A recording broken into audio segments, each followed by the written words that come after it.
right, Coach. We're 5 from 5, which is a good start of the year. What can we put that down to, and what can we improve on as a team? I think you're setting me up for a few compliments here.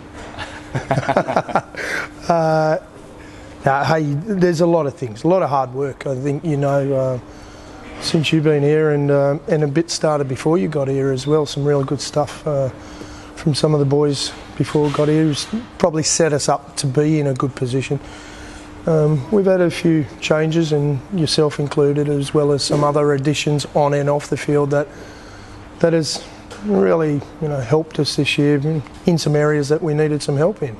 So it's a culmination of a lot of things that gets you to a position where you feel like things are going in the right way. But as we know, and Gid's been experienced enough that when you start to fall in love with yourself too much and all that, we're pretty grounded here, and I think you'd admit, and I'm going to ask you, about some of our performances. And whilst we're winning, we probably just haven't quite hit the mark yet either, have we? Yeah, no, 5 from 5 does sound good, but I think we're still not satisfied with the 5 wins. Just that, are we? No. I think there's still some areas we can improve on. For sure. A good thing. We're showing plenty of character throughout them games. Some of that comes from what you do in pre-season, though, doesn't it? The manner in which you go about your hard work, and because you did work hard this year. Yeah, I was just talking to a couple of the media guys then, and asked me what's the difference between NRL and the Super League, and I said, to be honest, not much. I know.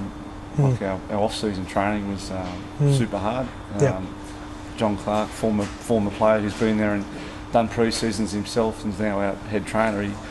He certainly pushed us to test ourselves physically and mentally, and I think that's certainly showing throughout our games now and showing plenty of character.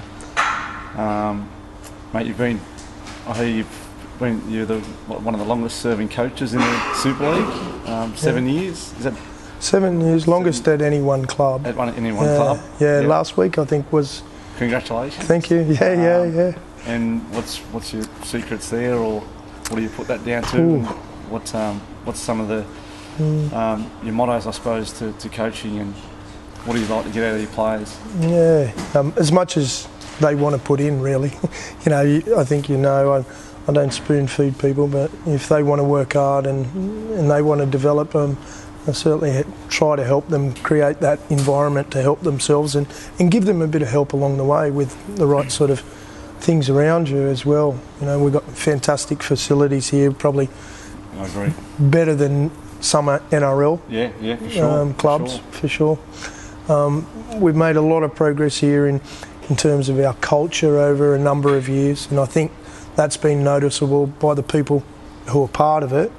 But I think it's also noticeable from people outside that we've changed our culture over a period of time. It's always evolving, and it's never the same each year because you've got different people involved. But I think we're a pretty hard-working club. I think people are pretty decent. We've got level-headed people. We've got a few characters. Yep. You've got to have them. Yeah, exactly. But mate, and you've been a long-serving coach. What's one of the most successful teams you've been in charge of, and why was it so successful? I've had a few successes, but I'll probably judge myself a little bit differently, Gids, than just the trophy-winning years. We've won managed to win a few here and nearly a couple more in grand finals, and we haven't quite cracked that yet. And it'll be nice for our club when we do. And, I judge myself on slightly different things, and it's about development of people and development of players, and to see people transform and to see this club transform into being a decent club.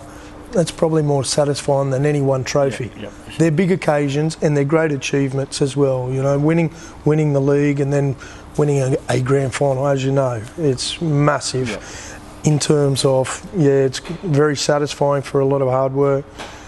But when you're a coach, it's more about you help a young man develop into becoming a good young man as opposed to a kid that was off the rails for a while. Man, that's really satisfying, those sort of days. And mate, last of all, we've got a a pretty tough period coming up over the Easter period. My first experience to play so many games in a short space of time. Well, you may not too. Yeah. We'll have a talk about that at another stage. You know, it's a big period. Obviously, I've heard a lot about the Easter period, and you know, and it's physically it's going to be tough. But I think mentally, as a player, it's about getting yourself up for the games. Yeah. What's a few things we can improve on over the next few games that'll keep this winning run going? Yeah, it's performing strongly. I think when you're on the front foot, when you're actually performing strong, you don't get as many bumps and bruises. When you get, it's true. And, you know, when you're getting bent backwards and teams are dominating you, you get put in positions that make you ache and a little bit more. It's not just the winning feeling, it's actually physically you get dominated in our game. So the better we can dominate physically, the more likely we are to get through these games on a successful injury-wise, but also the way we play. But it's tough, kids. There's no two ways about it, but it is about your attitude of rolling up your sleeves. We won't have much time to do reviews and preparation for the second and third game, because we go Monday then into a Friday game against Wigan. So everyone's going to do it though, don't they? That's right. And we've had mixed success with that over the last few years. We've usually got one and lost one, and we've actually lost a couple. So with this group of people, with the character within here, I think we can have a pretty positive Easter personally. Let's do it. Thanks very much, mate. Good man.